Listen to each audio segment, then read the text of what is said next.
at my nails. How they looking?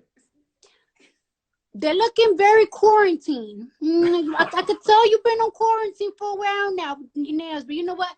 It's okay, Uncle Bernie. Okay. So, how you been? Bernie, I don't know. You know what I'm saying? I don't know if anybody told you, but the last time I got on live, I had a fit because I was so hurt and upset that you dropped out of the... If you make me wait a long... Should be feeling good. Should be in a much better mood.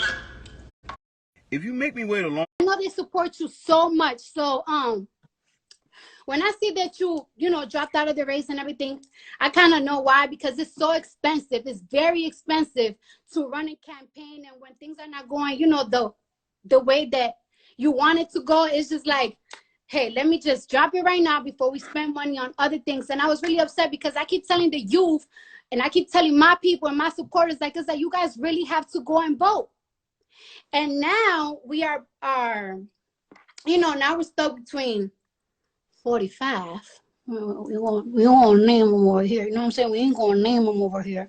So now we have 45 and Joe Biden. And me, since I've been so on you and so focused on you, I haven't really done my research well on Joe Biden. I kind of do, but not as much. And I'm just going to go with Joe Biden because I cannot see the next step of America being ran by number 45. Like, I think, and I don't know, you tell me, I think we are going to enter like a recession.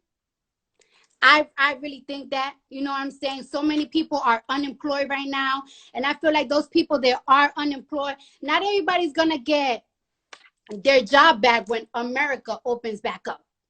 First of all, Bernie, let me tell you, when do you think America is going to open back up? When do you think that that's going to happen? Because there has been talks about America opening back up, number 45, and some governors there keep going back and forth. But the thing is that people are still dying and catching coronavirus. And as much as I want to go outside, because I want to be outside for the summertime, I want to be outside, you know what I'm saying? But I just don't feel like it's safe to go outside. So when do you think? Do you got some friends in there that kind of know a little shine? Do you want to share to the world? Nobody knows exactly, and will probably be at different times in different places in the country, and it will not be all at once. Nobody is going to turn on a switch and America returns to where it was. Right. One of the things that we're looking at, Cardi, is the kind of testing which will enable people to know, first of all, whether they have the virus or not. And if they have the virus, clearly they should not be going out and spreading the virus. Second of all, if they have antibodies, which will make them immune, perhaps, to somebody else giving them the virus. So we got a lot of work to do on that. Yeah. What you said a moment ago, what has to be said over and over again, a lot of people are hurting tonight. A lot of people have lost their jobs. They're worried about how they're going to get food for their family, how they're going to pay their rent, pay their mortgages. And in Congress, some of us are trying to deal with those issues as well. Yeah. And like the jumps of deaths is crazy right now. Like right now, America really have the most deaths on coronavirus patients, victims. Like I think it's now 25,000 and more than that. 30,000 now. Yeah, we surpassed Italy. Yeah. Which is so crazy to me. And what I'm seeing, ways that they are preventing, I don't think that this will happen in America, because America, I love my privacy, but in Wuhan, ways that they are preventing people from spreading the virus is like they're controlling where are people going. Like every single time that people get out of their apartments, they have to, like, I don't know, do a certain type of scanning. Every time they pay for something, they do a certain type of scanning. So when somebody goes to the hospital with the coronavirus, they can detect where you got the virus, and they can advise you that you've been around a person that has the coronavirus. And that's what they're doing in Wuhan to prevent the virus. But I don't think that as much as I would like the coronavirus to stop spreading, it's just, I don't know, that's just too much information on the people. And Well, the balance here, and it's a tough one. yeah, We have to stop the spread of the disease. yes, And, you know, if somebody is in a room with a whole lot of other people, a whole lot of people can get sick and some of them can die. And that we have to stop. mm, On the other hand, you have a legitimate concern. We don't want to be having all kinds of information and, you know, on everybody in America. That's a violation of civil liberties. So how you get that balance is what we're kind of working on. But the yeah, main thing right now is to stop the spread of the disease. The other thing is to make sure that if somebody is in the hospital, they get the care that they need, yeah, that the doctors and the nurses have the protective equipment that they need. You know, we're losing doctors and nurses who are becoming sick, sometimes dying because they don't have the kind of masks and other equipment they need to protect themselves. right. And you know, and it really makes me sad because there are like some patients, like I know somebody that have somebody in the hospital right now with coronavirus, and it's like they are in a very bad state, and it makes me sad that they cannot have their family around them to nurture them, to hold their hands and say like All right. everything is going to be all right.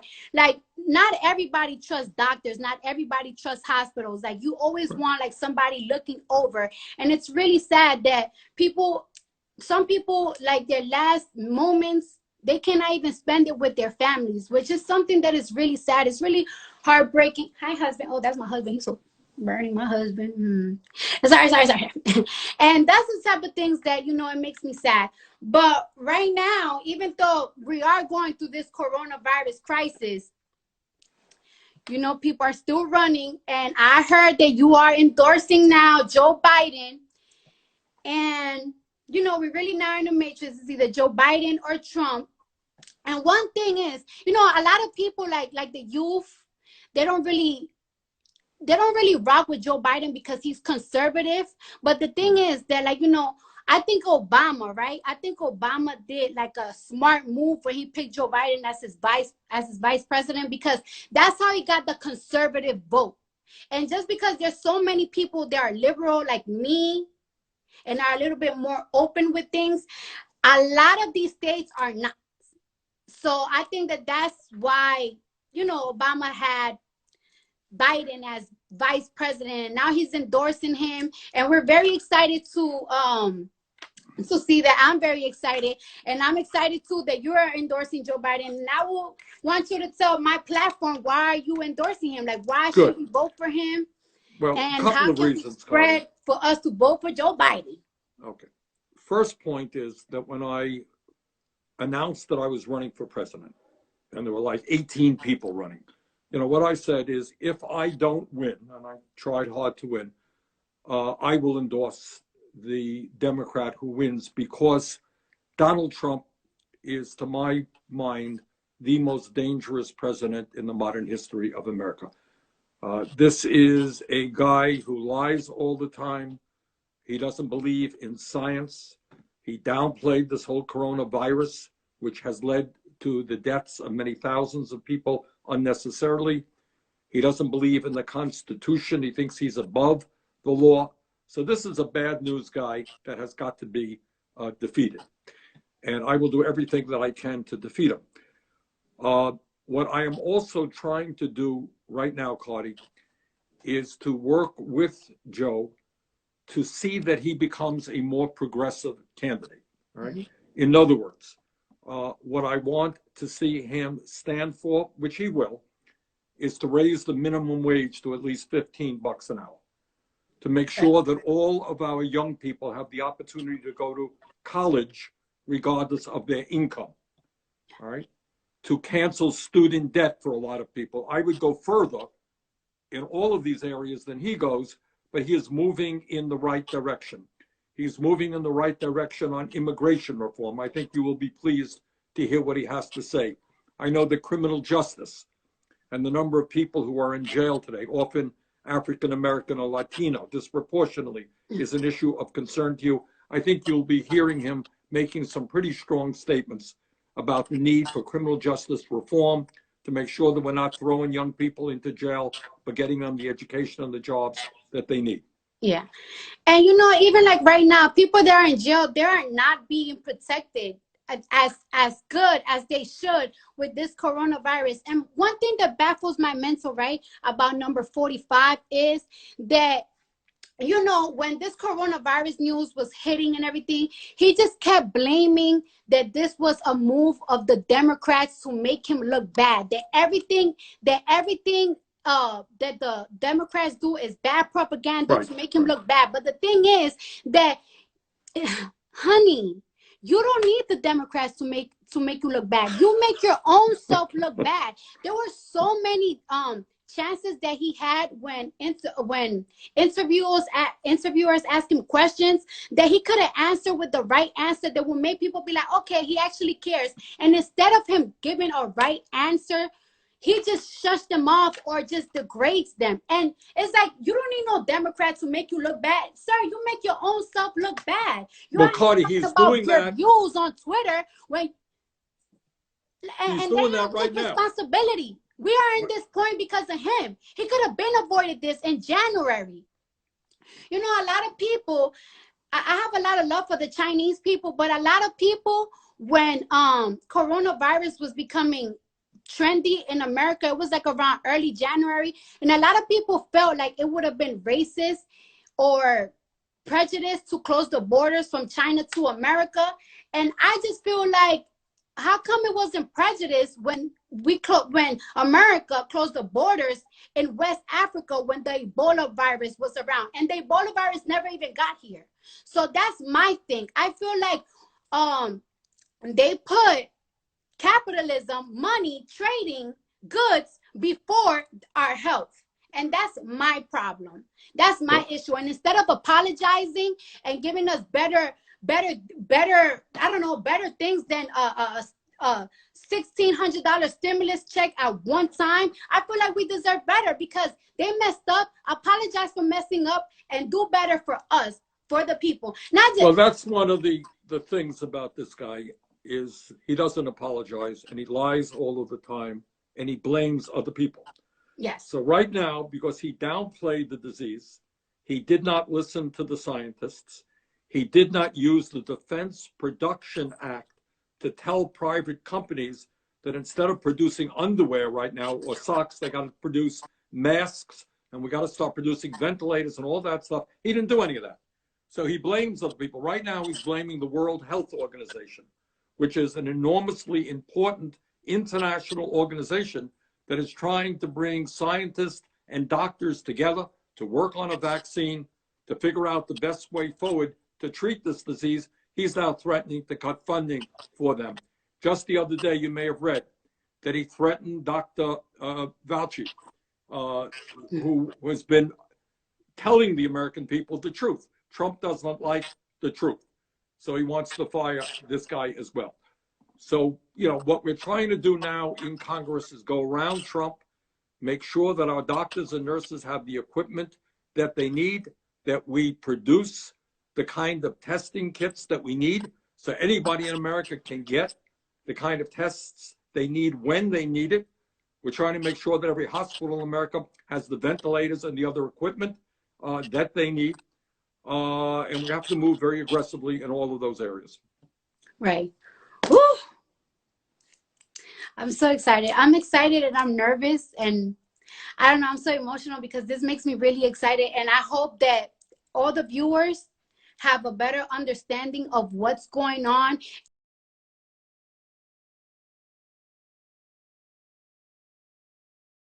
And I just really want to let my viewers know that it's and want to keep getting lied to because we are in for a ride. After everything goes back to normal again, I want to let people know that things are not going to be back normal again. Like, this has impacted the economy and the back to normal again. There's countries that are affected by the coronavirus. They are not, you know, as wealthy as this country. Like the Dominican Republic, where my father's from, we got family members all constantly calling. It's terrible.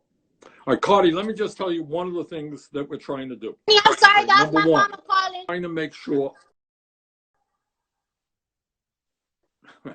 That's my mom calling. Okay, say hello to your mom for me. All right. We're trying to make sure that everybody has all of the health care that they need right now. All right. So people are ending up in the hospital. They can't even afford the treatment they're getting. If their families get sick, they don't have any money. We're trying to make sure that everybody has health care by expanding, having Medicare cover all health care bills. Second thing, very importantly, other countries around the world in Europe and elsewhere have done it. We want to make sure that people continue to receive their paycheck. In other words, Right. you get laid off from your job. We want to make sure you continue to get your paycheck. In the airlines industry, we managed to protect 2 million workers, flight attendants, pilots, people in the airline industry. They will, for the next 6 months, whether they're working or not, continue to get their paychecks. We want to do that for every worker in America. That makes sense to you? Yes, that makes sense, but we just got to see if number 45 is willing to do that. Well, we're going to make him an offer he can't refuse. We're going to put a lot of pressure, and I hope your viewers work with me and others in Congress in demanding that Congress stand up for workers, because a lot of people are hurting today. They're worried about getting evicted from their apartments. They're worried about not having enough food. They're worried about going bankrupt because they can't pay their debts. And Congress has got to be bold and stand up for those workers. Right. Well, we're going to stand up for those workers, and you're going to always have my support. And, well, you heard it from the man's mouth, Joe Biden for 2020.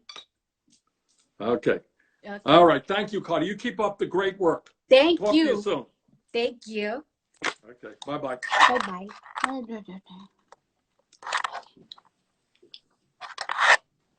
Well, guys, you heard it from the source's mouth. You see what's going on out here. Better make the right choice. A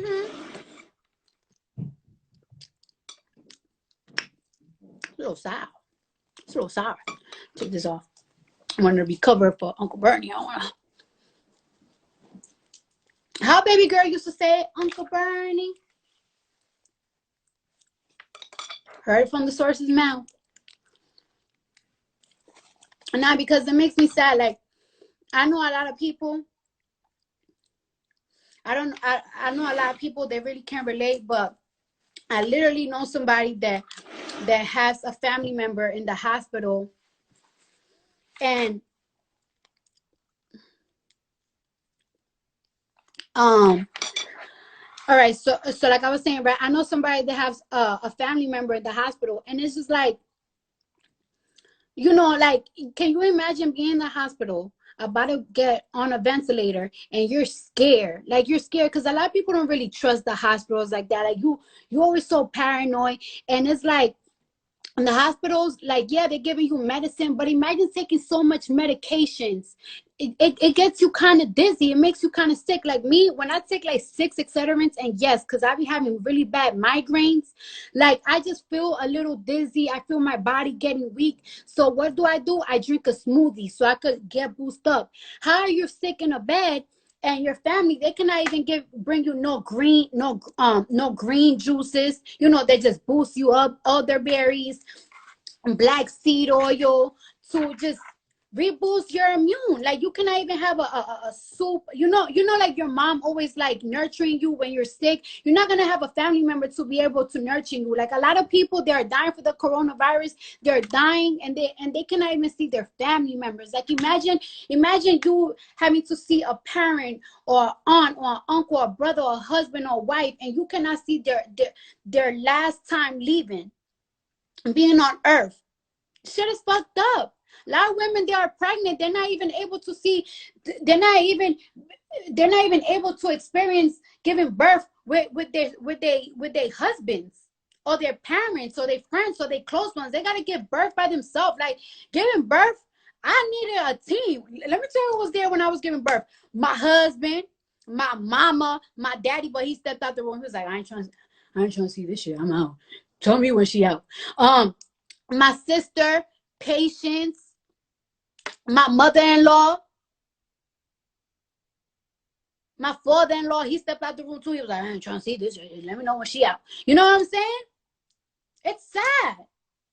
And you know, a lot of people, you know, a lot of young people like, oh, Cardi, how can you relate? You're a celebrity. You got this money. You got this, and that. That's okay. I don't have a lot of celebrity friends. All my friends are regular people with regular jobs. You know, I'm not gonna say which family member, but I have, yeah, y'all remember when I said I have so many friends that and family members that are having babies. A lot of my family members, so many things that they saved up for, they work hard for, and now it's like, damn, they gotta fucking spend that money to survive. They don't know how they're gonna pay the rent next. All these savings is now for survival. Shit is hard. And I can understand that, because it's like sometimes when I want to call my friends, how can I call my friends with some problems of how I'm feeling when they're going through some hard fuck shit right now? And you know me, I always put myself on the old Cardi of what type of shit I will be going through. Like right now, a lot of people are criticizing women for showing their coochies and their titties on live. But a lot of these strippers, they were independent workers. They're not gonna be able to get to be in a line for unemployment. So they're fucked. They got kids too. And you know what? I always thinking about the females, but I saw DJ Envy, right? He's giving a giveaway to DJs, because DJs are also independent workers and they got kids, and it's like, how they gonna be able to survive? And promoters. Shit getting real. So I'm gonna see if Brooklyn Johnny. So the other day in Easter, I was gonna get on live, but I was just so down.